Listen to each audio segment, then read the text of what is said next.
Before we get started, I have a quick favor. I've been self-funding the Finding Genius podcast for 5 years now. I've done over 3,000 episodes. And as you can see on YouTube, we're up over 1 million views on the channel, which is fantastic. The next thing I really want to push on is to get up to 10,000 subscribers. Because once we do, we'll be able to put a donate button and we'll be able to solicit donations to help keep the podcast running and to also get the Finding Genius Foundation moving along. We have a big project studying anxiety, depression, and PTSD and working on a product to help people overcome these problems because I've seen them explode recently after the last 2 years of the whole virus situation. So if you would, please subscribe to the podcast. That would help us tremendously. Give us a thumbs up and check in the description for Buy Me a Coffee. It's about $5. If you could buy me a coffee, I'd really appreciate it. It would help keep the channel going, and I love coffee. Thank you. Before we get started, I have a quick favor.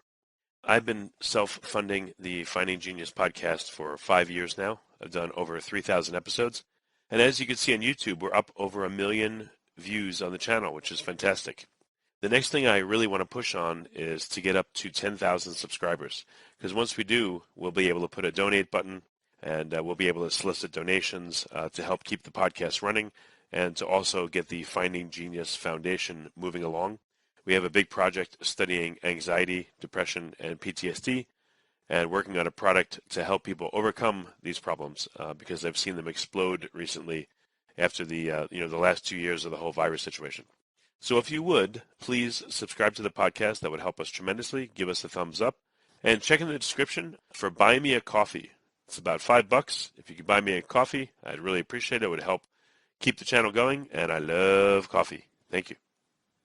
Forget frequently asked questions. Common sense, common knowledge, or Google. How about advice from a real genius? 95% of people in any profession are good enough to be qualified and licensed. 5% go above and beyond. They become very good at what they do, but only 0.1% are real geniuses. Richard Jacobs has made it his life's mission to find them for you. He hunts down and interviews geniuses in every field: sleep science, cancer, stem cells, ketogenic diets, and more. Here come the geniuses. This is the Finding Genius Podcast with Richard Jacobs.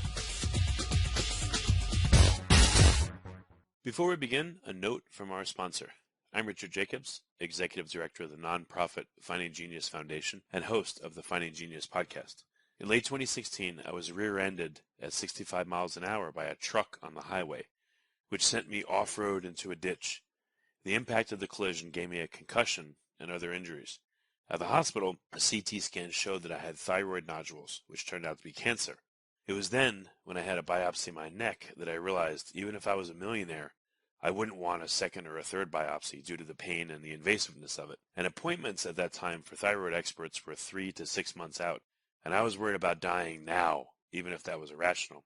So because of this, I've decided to raise money to conduct a literature review on steroids, on the causes of anxiety and depression, a condition that affects well over 50 million people in the United States and hundreds of millions worldwide. Our goal is to create a codex, a guide that reveals all possible treatments for anxiety and depression for people that live with the condition, or for loved ones that have it, as my wife and my son do. To find out more about our fundraiser, visit findinggeniusfoundation.org and click on Current Initiatives. And now, to our guest. Hello, this is Richard Jacobs with the Finding Genius Podcast, now part of the Finding Genius Foundation. I have Andrew Booth. He's the Chief Scientist at SINTEF Ocean, SINTEF, in the Department of Climate and Environment. He's an environmental chemist, and we're going to talk about his work with SINTEF and his interest. So, Andrew, thanks for coming. Yeah, sorry, Rich. I usually go by Andy, actually. That's how everyone knows me, as Andy. So. Oh, no problem. Yeah, same for me. Instead of Richard, I go by Rich. So exactly. Andy and Rich. Okay, Andy. Well, tell me about your background a bit, how you got to work for SINTEF, and then we'll go into your work right now.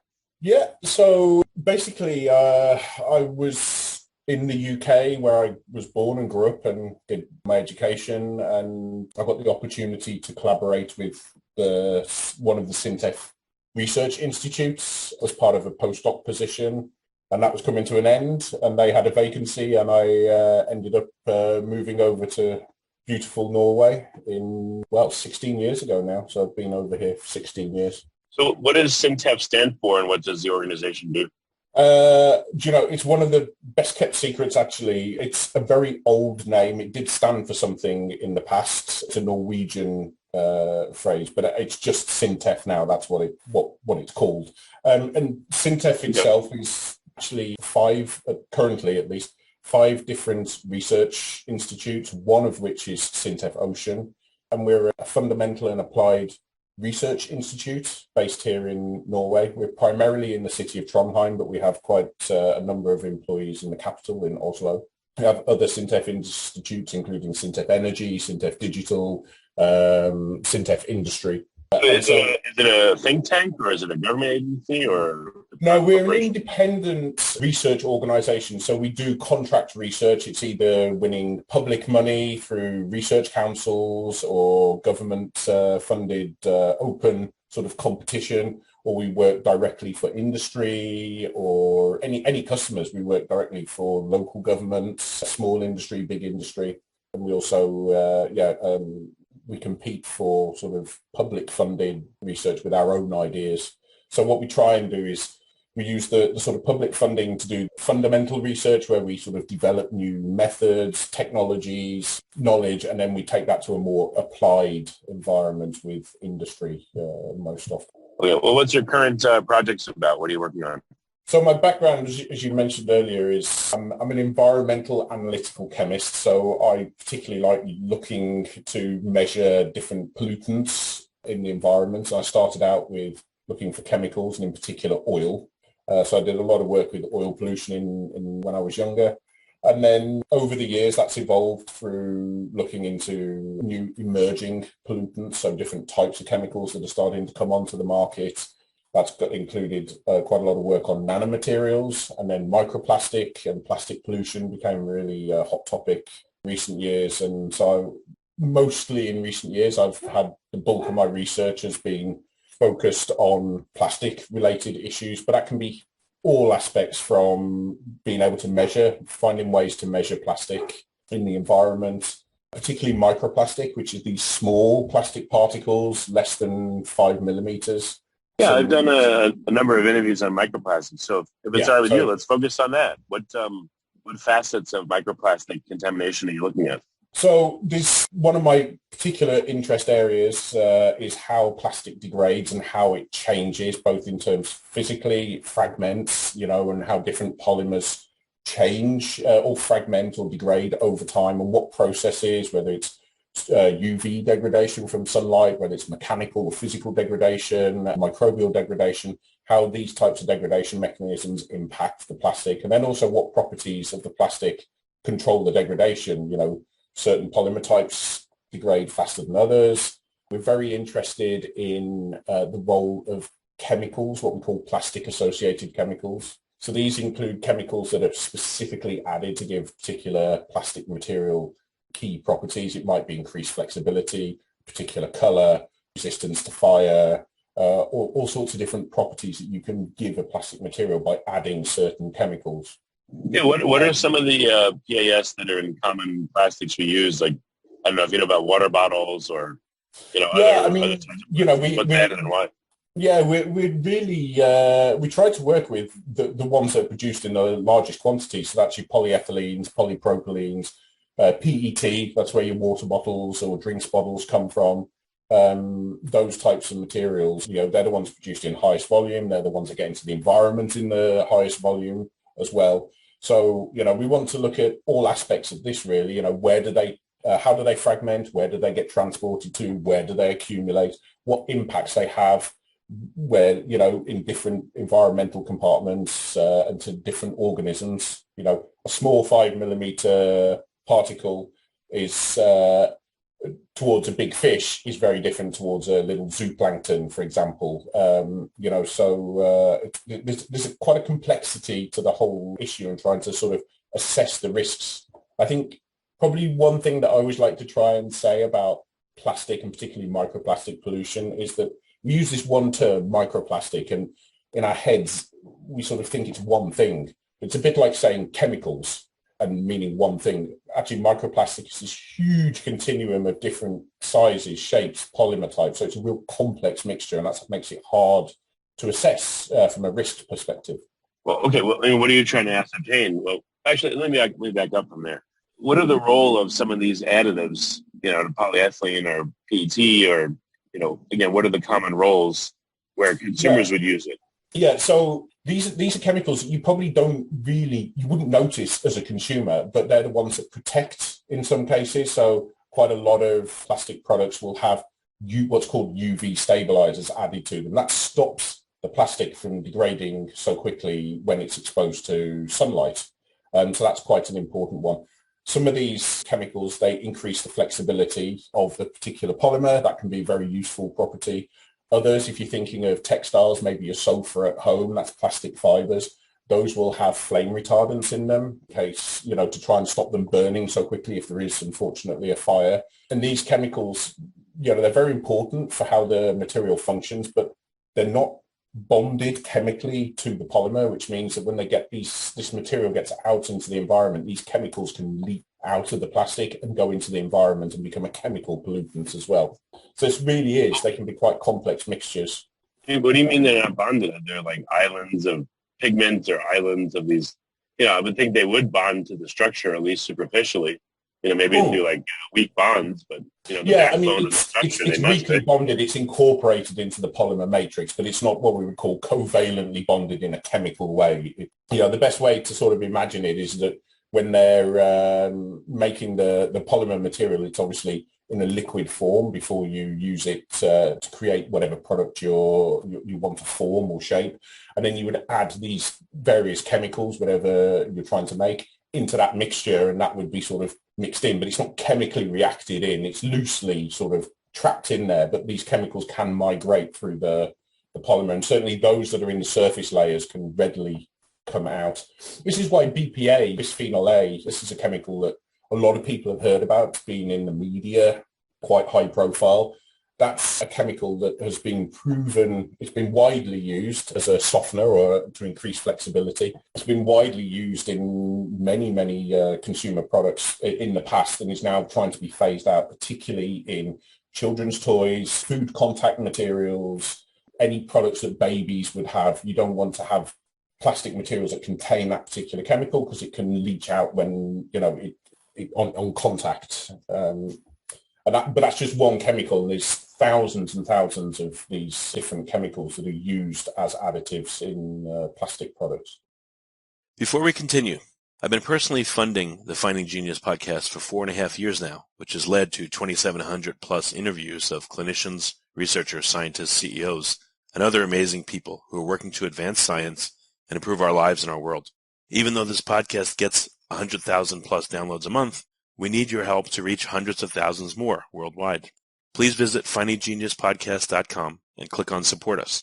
We have 3 levels of membership from $10 to $49 a month, including perks such as the ability to see ahead in our interview calendar and ask questions of upcoming guests, transcripts of podcasts you're interested in, the ability to request specific topics or guests, and more. Visit findinggeniuspodcast.com and click Support Us today. Now back to the show. So at the microplastic stage, what's observed, under microscopy or chemical testing? Is it just backbone present of these, these plastics, or are these additives still present in these microplastics? I mean, they are still present, certainly, but as the plastic, the thing is with microplastic, what you're sort of seeing is a degradation product.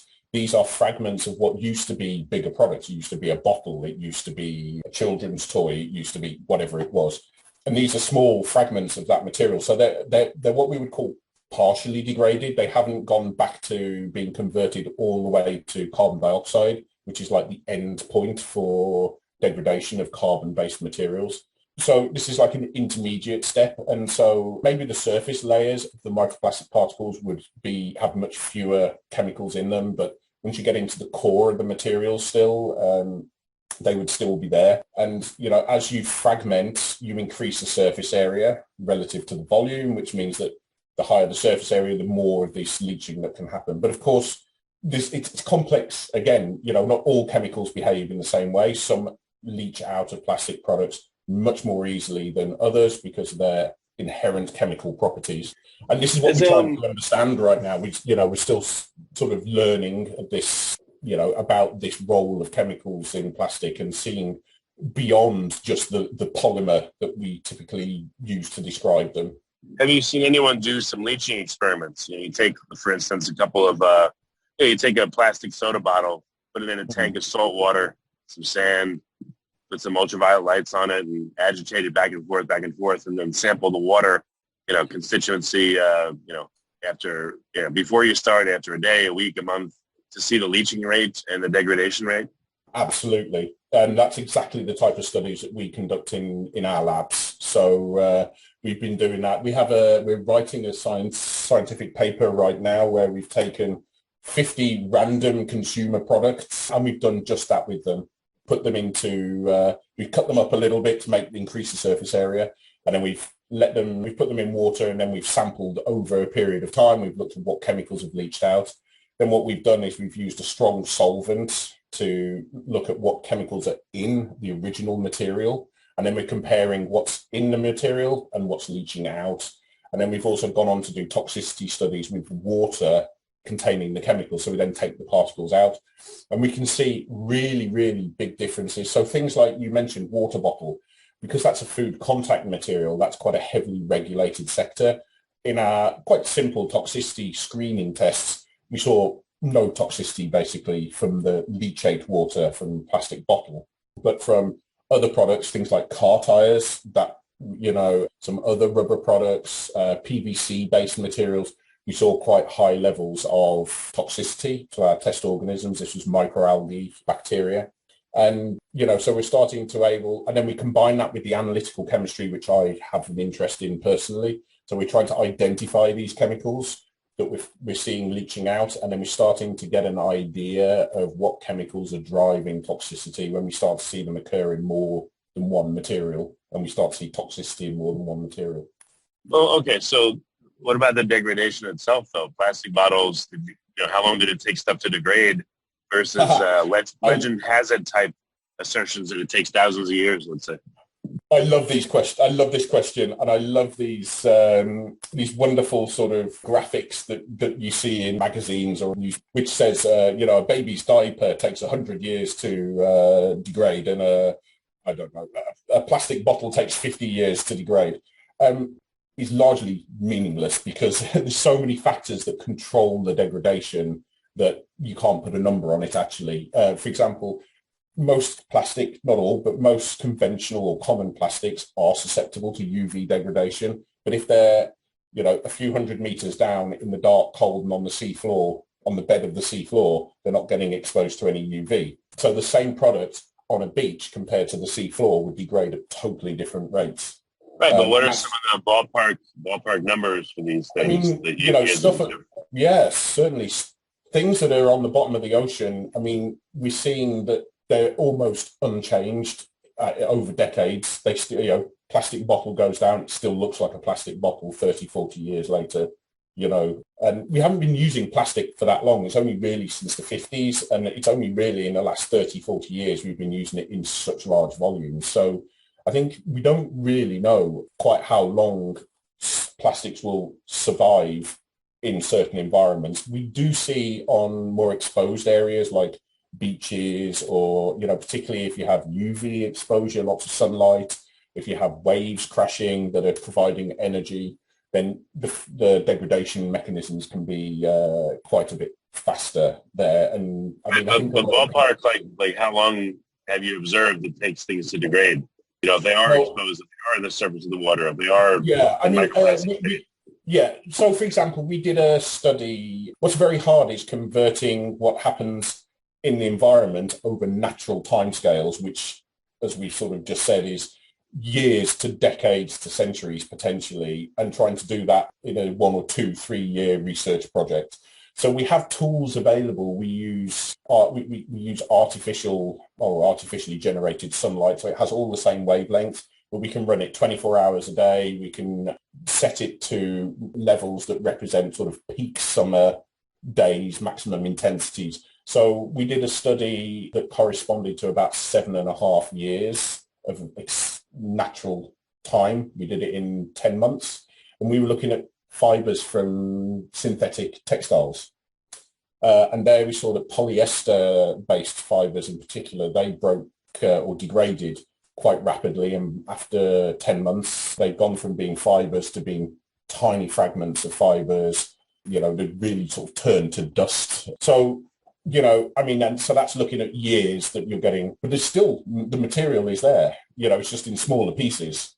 So I think until it gets to, you can only say it's truly gone when it's been what we call mineralized by bacteria to carbon dioxide. And that I don't think we really know, to be honest, Rich. Well, I mean, order of magnitude. What do you see? If I walk along the shore of a lake and I see plastics bobbing there, those are macros. But, if I look for the micros in that neighborhood, how long do you think it took them to get there?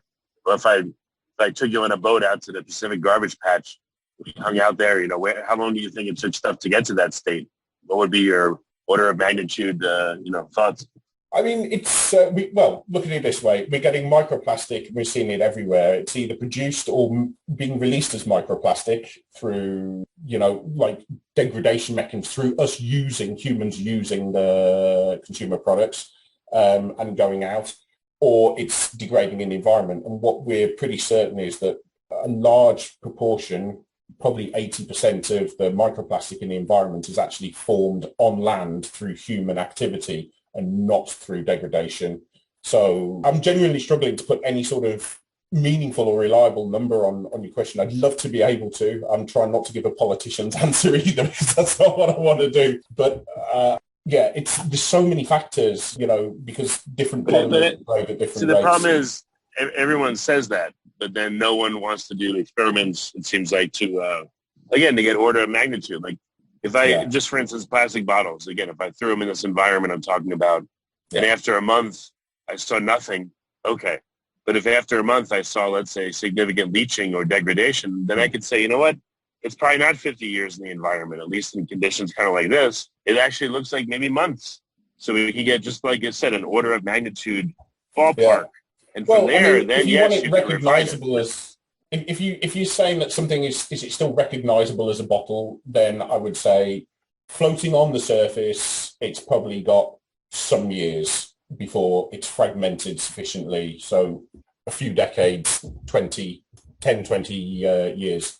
On the sea floor, where there's no energy, no UV, we're probably talking centuries potentially for the same item. So something you said earlier, you said 80% of microplastics are created before they're sitting in the environment. Like, how created them? Like, what are your thoughts so on where they come from? It's even simple things like just opening a soda bottle. You've got that friction of plastic against plastic that's been shown to release some microplastics, just opening the bottle. Think about car tires is a good example. Every 2-3 years, depending on how much you drive, you need to replace the tires on your vehicle because they've worn down.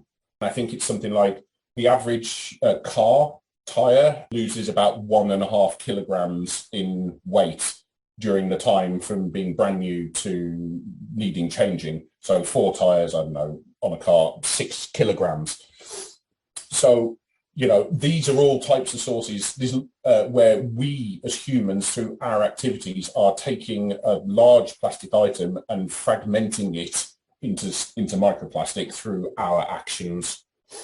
So if you start to think about it, lots of things wear out over time just by using them. Again, kids' toys, they get broken, they get lost, well, not lost, but things get broken off. Textiles, every time you're walking along the synthetic fleece, for example, a few fibers are being released. The same when you're washing the textiles, that process releases them.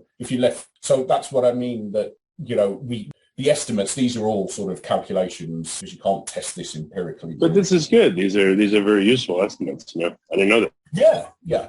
They are really useful, and I think that's what makes it kind of hard, because there are so many of these diffuse emission scenarios. Take the textiles. It's a really hot topic again. There's a lot of focus on this. Everybody wears clothes pretty much. And a lot of people have clothing that is synthetic. And, there's been a lot of focus on the washing process as a source of release of fibers. But, that fails to factor in that when you're wearing that item of clothing, this friction when you're running or walking or doing whatever you're doing, and just a few fibers come off all the time. So this, how do you control for that? This is what makes it hard to sort of turn off the tap for this type of pollution. No, but that's very useful because, again, it shows that it may not be the environment that's largely responsible, but just the use of the item itself is what's causing this. Yeah, definitely. It's, at least in my opinion, I think that's, all the evidence seems to indicate that that's the largest source, because these degradation mechanisms are so slow. They do contribute, we do see it. People, as you said, people can walk along the beach of a lake or along the coast, and you will see partially degraded items. They've been there, but we also have estimates that over 90% of microplastic is on the seafloor, not floating around in the water. A lot of the litter is also on the seafloor. So you mentioned these garbage patches, and they are big and they're very unpleasant to look at, but they're only a small percentage of the pollution or plastic pollution that there is.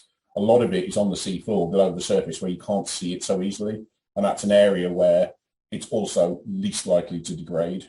Oh, so you think a lot of this that's formed finds a almost permanent home on the seafloor and then just sits there? Or does it cause problems? Yeah, I mean, it's not unsurprising. We know that that's the case for quite a lot of pollutants, chemical pollutants, heavy metals, or, organics, those that are persistent and don't degrade quickly in the environment. They typically accumulate in the sediments. So are design changes being suggested for certain common use items, or what would alleviate this problem besides not using them? I mean, and that's the great question. There's no way that we can move away from plastic. It's such an important part of our lives, and our modern lives, at least. Just tell governments that we need to go plastic zero, and then they'll force it upon everybody. Don't worry. That's all we have to do. Can you imagine? Regardless of the consequences, it would be, it's a nice ideal, but my personal feeling is that we're not getting rid of plastic. It's an amazing material. It's allowed us to do so many things in this last 60, 70 years. But what we do need to become better at is how we use it, where we use it, particularly how can we look at ways for reducing the amount that is getting into the environment. There's a number of things that you need to think about with plastic. Most of it still comes from fossil fuels. A lot of it's oil, produced from oil. So we want to be looking at how to improve recycling, both quantity but also quality. That's a big issue with recycling of plastics, is being able to recycle it to a high enough quality that it can be reused in lots and lots of different scenarios or applications. And, better waste handling processes. How can we sort of stop some of these releases? The textiles industry is really engaged, for example. They really no one really wants to be a polluter. They want to try and find out which of their different types of textiles, which one sheds the least, and why, and can they learn from that, and how can they, overall at least make some impact in reducing the amount of microplastic coming from textiles. But I think, we can all, in our own way, do a little bit, just making sure that we put stuff into the litter or trash can, making sure that when it can be recycled, put it in the right place. Simple things. It's going to, it's a societal problem, and it'll require societal level change and to make things better than they are currently. Well, if you were to do a Pareto of the plastics that are most commonly found in microplastic forming the environment, what would it be? It's really, perhaps not unsurprising, it largely mimics the production volumes. So the largest amounts of what we find in most places, polyethylene, polypropylene, because those are the highest used. We do find a lot of fibers, actually. So it's a combination of high production volumes for certain polymer types and also what products they're used for. So, and because we have over 7 billion people on the planet all wearing clothes, it's not surprising that there's a reasonable amount of fibers getting out. We're all wearing these things every day. We're walking down the street. releasing little bits of fibers. The wind picks them and transports them around. We're also washing these garments, and fibers are released that way. So, and there's some that we find it difficult to analyze. Car tire particles are notoriously difficult to analyze in environmental samples. So we don't really have a good handle on the concentration of those yet. But I mean, if you think about how many vehicles there are globally, and as like I said before, approximately 1.5 kilos of mass loss for a tire over its lifetime. What's interesting to me is that the problem is visual, we think, but actually, from what you're saying, the problem is invisible. It's in the actual use of them. So if you try to passivate clothing so that this wouldn't happen in use, then it ends up lasting longer in the environment, which is a visual issue for people. Yeah, let's say. Exactly. It's a catch-22 in a way, I mean, it's, and that's a big question that we're wrestling with in the environmental community. Is it better that something degrades and goes through this fragmentation process and forms microplastics, but eventually in whatever period of time or length of time is converted finally to carbon dioxide, which is its own environmental problem, but we won't go there in this podcast. Is that better, or is it better that a product stays as it is in the environment and doesn't degrade ever, but just becomes gradually buried in the sediment and becomes, for want of a better analogy, sort of fossilized in the sediment or contained there as it is, and is gradually in millions of years reprocessed via the Earth's geotechnical processes? Yeah, what's interesting is that passivating a material in a way buys you time, because even if it goes into the environment, which unfortunately probably likely will, it buys science and people time to figure out how to recycle it. I wonder if anyone looks at it that way. Yeah, I mean, this is such a hot topic. People are looking at it in all sorts of ways. And certainly we know in pretty much every research field that the science cannot keep pace with societal demand for solutions. We want to knowledge, we want to generate this knowledge, but it does take time, particularly with complex issues. And these things are never black and white. And of course, like you say, at least if something remains large and it goes on the seafloor, we have a chance of going back or going there at some point in the future and collecting it. But if it's fragmented to microplastic, you're not getting that back from the environment. And we know that with chemicals. We have these legacy chemicals that are really persistent, ones that were widely used in the 40s, 50s, 60s, and they're still sitting there in sediments around the world, still causing problems. They're not going anywhere, and there's not a lot we can do about them, but certainly is easy to do or cost effective to do. So I would think as part of the design and use of any item that they probably should include a degradation plan. How will the item be used, for how long, etc., and maybe tailor the degradation to that, or have a buyback incentive for items that make sense, so that people don't throw them away and they get incentivized to give them back.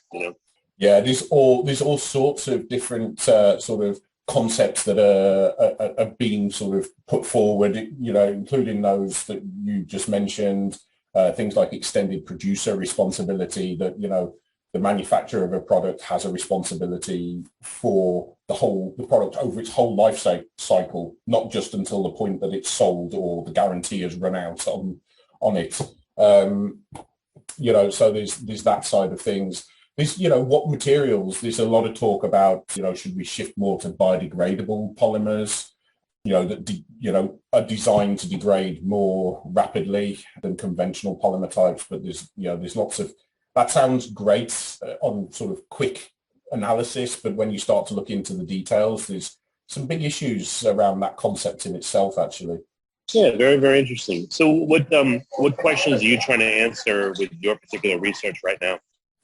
So right now we're moving, actually, we've talked a lot about sort of plastic in general and microplastic, but the questions that we're particularly sort of looking at, these additive chemicals, that is high on our research agenda. We want to know more about these, how they leach out, what impacts they have on degradation processes. Like I mentioned before, some of them are added specifically to protect polymers from UV degradation. So that would extend the life of a material. So coming back to your question from earlier, how long would a plastic bottle stay in the environment? Well, if it has these additive chemicals in the polymer matrix, then it would stay longer than one without, because they're protected.